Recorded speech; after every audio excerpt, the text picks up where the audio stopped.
कहंदे बूढ़िया तू ते बुढ़ा है, बुढ़िया वालियां गल्लां करदा है, ये तैनू सोझी कित्थों मिली है? सारियां आ कथा कहानियां तुसां ने कई बारी सुनिया होनियां है।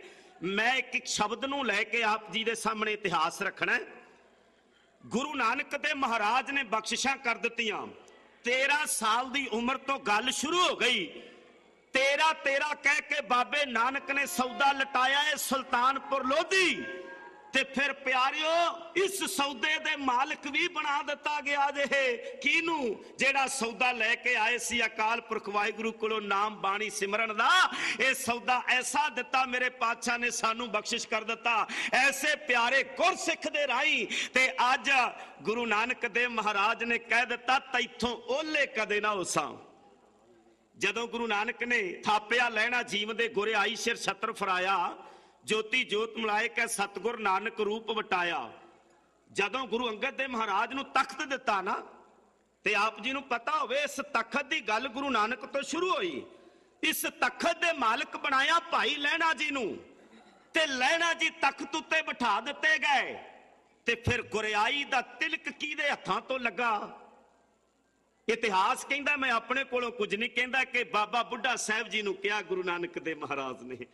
ते जदों इन्नी गल कही ना भी हुण शरीर दा चोला छड्डण लगे हैं। सूरज किरण मिले जल का जल हुआ राम, ज्योति जोत रली संपूर्ण थिया राम। ते जदों गुरु नानक पातशाह ने कहा ना भी विछड़ लगे शरीर करके, जमीर करके नहीं, शरीर करके। ते धर्म दी खेड जमीर नाल है, सिक्खी दा वास्ता प्यारिओ आत्मा नाल रहा है। शरीर करके ते बंद बंद कट्टे चरखड़ियां ते चाड़े गए, बड़ा कुछ होया है प्यारिओ, पर आत्मक अडोलता ते उन्नी रही है ना, भावें तपदियां तवियां ते आसण लग गए। आत्मक अडोलता उन्नी रही। ते गुरु नानक देव महाराज कहन लगे तैथों ओले कदे नहीं, तैथों ओले कदे ना होसां। बाबा बुढ़ा साहब जी नूं कह दिता, कहंदे तुहाडे तो ओले नहीं। निरंकारी जोत दे दर्शन तुसी कीते ने, निरंकारी जोत दा प्रकाश तुहाडे हिरदे विच भी होया है। ते बाबा बुढ़ा साहब जी नूं कह दिता सी एक दिन समा आएगा संगतां तुहाडे मगर लगणगियां, जोत गुरु दे दर्शन कराओगे संगतां नूं। ते होया भी इदां ही। खडूर साहब जाने आ ना, गुरु अंगद देव महाराज बैठे 6 महीने एक कमरे विच माता वेराई जी दे, क्योंकि भूआ करके सत्कार ते सन्मान दे रहे सी गुरु अंगद देव महाराज। भावें भाईचारे करके भूआ जी लगदे सी, माता वेराई जी दा नाम आउंदा है। ते माता वेराई जी नूं गुरु अंगद देव महाराज ने कह दिता सी भी इस दरवाजे नूं कोई खोले ना। कई ते कहंदे सी भी दरवाजा सारा कमरा लिप दिता सी, ते अंदर बैठे गुरु अंगद देव महाराज ना भगती विच लीन सन, भगती च कौम दी अगवाई करनी है।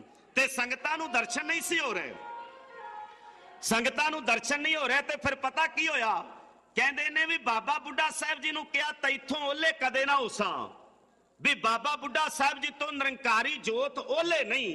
अज संगतां नूं जे नहीं दर्शन दीदारे हो रहे जोत गुरु दे, ते बाबा बुढ़ा साहब जी नूं कहो। संगतां आईयां खडूर साहब गुरु अंगद देव जी दे दर्शन करवाउण वाले संगतां नूं बाबा बुढ़ा साहब जी गुरु नानक ने कहा सी तैथों ओले कदे ना होसां।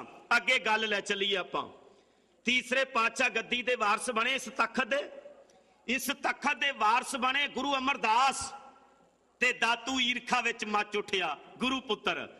तखत ते बैठिया ना गुरु अमरदास जी नूं तखत ते बैठिया होया नूं दातू ने लत मारी सी, कहंदा गद्दी दा मालक बन के बह गया। गुरु पुत्र ने लत मारी गुरु जोत नूं। निमरता वेखी गई, निमरता। 74 साल दी उम्र विच बाबा गुरियाई गद्दी दा मालक बनदा है, फिर भी निमरता विच आया होया गुरु पुत्र दे पैर फड़ के कहंदा सी, चरण फड़ के मेरा बाबा अमरदास गुरु अमरदास कहंदा सी बई गुरु पुत्र जीओ मेरे बजुर्ग करके हड्ड करड़े ने, तुहाडा कोमल शरीर है, तुहानू किते सट त नहीं लग गई? लत उन्हें मारी गुरु अमरदास जी नूं दातू ने, ते गुरु अमरदास कहंदे उन्हां नूं भी तुहाडे ते नहीं किते सट लग गई? देखो प्यारिओ निमरता दी गल। चले गए बासर के गिला, गुरु जोत दे दर्शन नहीं हो रहे, संगतां आ रही हैं, गद्दी ला के बैठा दातू। हुण एक गल इतिहास दी साडे सामने है बई कदे बाबे श्री चंद नूं लक्ष्मी दास नूं जां दातू जां दासू नूं जां मोहन जां मोहरी नूं जां पिरथी चंद नूं जां धीर मल नूं जां राम राय नूं किसे ने गुरु कहा? नहीं किया ना। गुरु किनू किया? जिथे जोत गई। गुरु किनू किया? जिन्हों तख्त मिलिया, निरंकारी तख्त, गुरु ओनू ही किया। अज दंबियां पखंडियां दा बड़ा बोल बाला जे अज शब्द गुरु नालों तोड़िया जा रहा है। डेरेदारां दे अखौती साधां वालों बड़ा कूड़ प्रचार किया जा रहा है। प्यारिओ कदे समझो सही, सोच विवेक बुद्धि। अज सिक्ख्या की लैनी बाबा बुढ़ा साहब जी दे जीवन विचों? विवेक बुद्धि बनाइए। जिन्हां ने जोत गुरु नू प्रगट किया है, जोत गुरु नू आ गए बासर के गिला दरवाजे ते लिखिया, जेड़ा दरवाजा खोलेगा ना साडा सिख है ते ना असी ओदे गुरु। छोटी गल नहीं। केड़ा सिख इन्नी हिम्मत कर सकदा सी? क्योंकि एक सिख दे कन्ना विच आवाज गुरु नानक दी पई, तैथों ओले कदे ना उसा।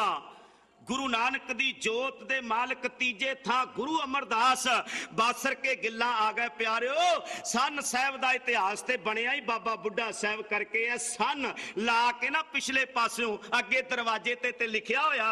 संगतां कहंदियां बाबा जी गुरु नानक दी जोत तुहाडे तो ओले नहीं, इम्तिहान पै गया, परचा पै गया। अज दरवाजा खोलोगे ते तुसी गुरु दे सिख नहीं ते ना तुहाडा गुरु होवेगा। ते कीड़ी जुगत वरतनी है।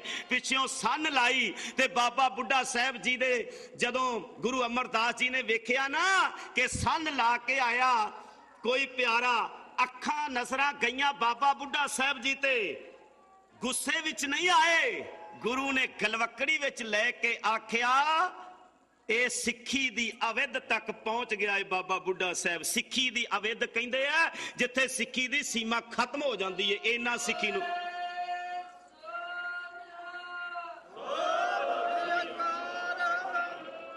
गुरु अंगद देव महाराज ने कहा, तिन को क्या उपदेसी है जिन गुरु नानक दियो। तुहानू ते गुरु नानक ने बख्शिशां दित्तियां, तुहानू केड़ा उपदेश दे दिए। ते गुरु अमरदास जी ने कहा सिक्खी दी अवेद है, तैथों ओले कदे ना उसा। कदे मैं हिस्टरी पढ़ी, आ स्थान बनिया है बाबा मक्खन शाह लबाणे दे नां ते। तुहानू पता है कि जिदन गुरु अमरदास जी दे दर्शन संगत नू कराए सन बाबा बुढ़ा साहब जी ने, एक गल साडे सामने आउंदी है कि बाबा बुढ़ा साहब वास्ते ते गुरु अमरदास जी ने भी कह दिता सी, धन बाबा बुढ़ा जिन्हें गुरु लद्दा। गुरु लादोरे दा शब्द मक्खन शाह लबाणे तक आया। फिर ते भाई गुरदित्ता जी नाल सन। चार पुत्र सी बाबा बुढ़ा साहब जी दे, भाई सुधारी जी, भाई भिखारी जी, भाई महमू जी ते भाई भाना जी। भाना जी दा पुत्र सी, आप जी नू पता होवे, सरवण ते जलाल। सरवण दा पुत्र सी भाई झंडा जी। भाई झंडा जी दे पुत्र सन भाई गुरदित्ता जी, जिन्हां ने 7वें पातशाह नू ते 8वें पातशाह नू ते 9वें पातशाह नू गुरियाई दा तिलक दिता। इतिहास है साडे सामने।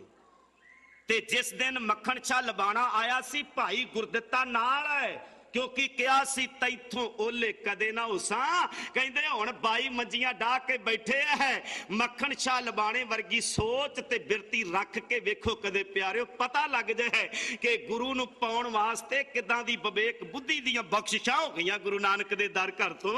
ये बाबा बुढ़ा साहब जी तो चली आउंदी सी गल। बड़ी लंबी कथा कहानी है। आपां ये शब्दां नू लैके इतिहास बोलना होवे ना बाबा बुढ़ा साहब जी दे जीवन ते शायद समा 2.5-3 घंटे चाहिदा। भी तैथों ओले कदे ना उसाए। अगे भी इतिहास चलिया, हाँ अगे भी इतिहास है। आ ग्वालियर दे किले विच चले जांदे ने परोपकार कमाउण लई, नहीं तो किसी हुकूमत विच इन्नी ताकत नहीं सी कि गुरु हरगोबिंद पातशाह नूं कोई कैद कर सकदा होवे। ते ना ही ग्वालियर दा किला कोई तप स्थान सी। बंदी छोड़ दिवस आउणा है, उस दिन आपां विचार साझे करांगे। ये कोई तप स्थान नहीं सी, उदों बन गया जिथे जाए बहे मेरा सतगुरु सो थान सुहावा राम राजे। ग्वालियर दा किला कोई तप स्थान नहीं सी जिथे जहांगीर वास्ते तप करना सी। ये मन घड़त गल्लां साडे सामने आउंदियां ने प्यारिओ। असल विच ते सी कि एक सिख प्यारा है जिने चौकियां आरंभ कीतियां। नगर कीर्तन आउणे ना मनाउणा आपां नगर कीर्तन गुरु नानक देव महाराज जी दे आगमन पुरब दी खुशी विच। सानू कोई पुछ लवे भी नगर कीर्तन कदों सी? पहिला नगर कीर्तन भी बाबा बुढ़ा साहब जी दे करके गुरु अर्जन देव महाराज जी दे हुक्म अनुसार ਜਦੋਂ ਸੀਸ ਉੱਤੇ ਗ੍ਰੰਥ ਸੁਸ਼ੋਭਿਤ ਹੋਇਆ ਰਾਮਸਰ ਦੇ ਅਸਥਾਨ ਤੋਂ ਪ੍ਰਕਾਸ਼ ਕਰਨਾ ਹਰਮੰਦਰ ਸਾਹਿਬ ਨਾ ਪਿਆਰਿਓ, ਤੇ ਪਹਿਲਾ ਨਗਰ ਕੀਰਤਨ ਲੈ ਕੇ ਵੀ ਬਾਬਾ ਬੁੱਢਾ ਸਾਹਿਬ ਜੀ ਤੁਰੇ ਨੇ। ਤੇ ਗੁਰੂ ਅਰਜਨ ਦੇਵ ਮਹਾਰਾਜ ਨੇ ਕਿਹਾ ਸੀ, ਆਓ ਗੁਰੂ ਨਾਨਕ ਤੁਹਾਡੇ ਤੋਂ ਓਲੇ ਨਹੀਂ, ਸ਼ਬਦ ਰੂਪੀ ਪਰਮਾਤਮਾ ਤੁਸੀਂ ਪ੍ਰਗਟ ਗੁਰੂ ਨਾਨਕ ਨੇ ਕੀਤਾ ਹੈ, ਤੇ ਅੱਜ ਪ੍ਰਕਾਸ਼ ਕਰਨਾ ਹੈ ਉਹਦੇ ਹੀ ਹਰਮੰਦਰ ਚ, ਤੇ ਤੁਹਾਡੇ ਸੀਸ ਤੇ ਇਹ ਗ੍ਰੰਥ ਸੁਸ਼ੋਭਿਤ ਹੋਵੇਗਾ। ਆਪ ਚੌਰ ਦੀ ਸੇਵਾ ਲੈ ਕੇ ਮੇਰੇ ਧੰਨ ਗੁਰੂ ਅਰਜਨ ਦੇਵ ਮਹਾਰਾਜ ਤੁਰੇ। ਇਹ ਪਹਿਲਾ ਨਗਰ ਕੀਰਤਨ ਸੀ। ਅੱਗੇ ਗੱਲ ਤੁਰੀ, ਸੁਣਿਓ ਪਿਆਰਿਓ, ਗੱਲ ਅੱਗੇ ਤੁਰੀ। ਕਹਿੰਦੇ ਬਾਬਾ ਬੁੱਢਾ ਸਾਹਿਬ ਜੀ ਤੇ ਬਖਸ਼ਿਸ਼ਾਂ ਹੀ ਇੰਨੀਆਂ ਹੋ ਗਈਆਂ ਕਿ ਸਿੱਖ ਕੌਮ ਦੇ ਅੰਦਰ ਪਿਆਰ ਤੇ ਸਤਿਕਾਰ ਸਨਮਾਨ ਦੀ ਮੂਰਤ, ਜਿਹਨੇ ਗੁਰਬਾਣੀ ਯੁੱਗ ਦੇ ਨਾਲ ਕੁਰਬਾਨੀ ਯੁੱਗ ਨੂੰ ਵੇਖਿਆ। ਕੁਰਬਾਨੀ ਯੁੱਗ ਦੀ ਗੱਲ ਜਦੋਂ ਗੁਰੂ ਅਰਜਨ ਦੇਵ ਮਹਾਰਾਜ ਜਾਂਦੇ ਨੇ ਨਾ ਸ਼ਹਾਦਤ ਨੂੰ, ਤੇ ਜ਼ਿੰਮੇਵਾਰੀਆਂ ਦੇ ਕੇ ਜਾਂਦੇ ਬਾਬਾ ਬੁੱਢਾ ਸਾਹਿਬ ਜੀ ਨੂੰ, ਬਈ ਸਾਡੇ ਸਾਹਿਬਜ਼ਾਦੇ ਨੂੰ ਸੰਤ ਨਾਲ ਸਿਪਾਹੀ ਵੀ ਬਣਾਉਣਾ ਹੈ, ਪੀਰੀ ਤੇ ਮੀਰੀ ਇਕੱਠੀਆਂ ਹੋ ਜਾਣੀਆਂ ਚਾਹੀਦੀਆਂ। ਬਾਬਾ ਬੁੱਢਾ ਜੀ ਤੁਹਾਨੂੰ ਇਹ ਜ਼ਿੰਮੇਵਾਰੀਆਂ ਦਿੰਨੇ ਆ ਪਿਆਰਿਓ। ਤੇ ਫਿਰ ਚੌਂਕੀਆਂ ਆਰੰਭ ਹੋਈਆਂ। ਇਹ ਚੌਂਕੀਆਂ ਹੀ ਨਗਰ ਕੀਰਤਨਾਂ ਦਾ ਰੂਪ ਧਾਰਨ ਕਰਕੇ ਪਿੰਡਾਂ ਚ ਆਈਆਂ। ਚੌਂਕੀ ਅੱਜ ਵੀ ਹੈ, ਚੌਂਕੀਆਂ ਝੰਡੇ ਬੁੰਗੇ ਜੁਗੋ ਜੁਗ ਕਹਿੰਦੇ ਆ ਨਾ ਆਪਾਂ ਅਰਦਾਸ ਵਿੱਚ। ਤੇ ਜਦੋਂ ਚੌਂਕੀਆਂ ਸ਼ਬਦ ਆਏਗਾ ਨਾ ਤੇ ਸੁਰਤ ਚਲੇ ਜਾਏਗੀ ਬਾਬਾ ਬੁੱਢਾ ਸਾਹਿਬ ਜੀ ਤੇ। ਆਓ ਇੱਕ ਕਵਿਤਾ ਦੀ ਤਸਵੀਰ ਬਣਾਉਂਦੇ ਆ।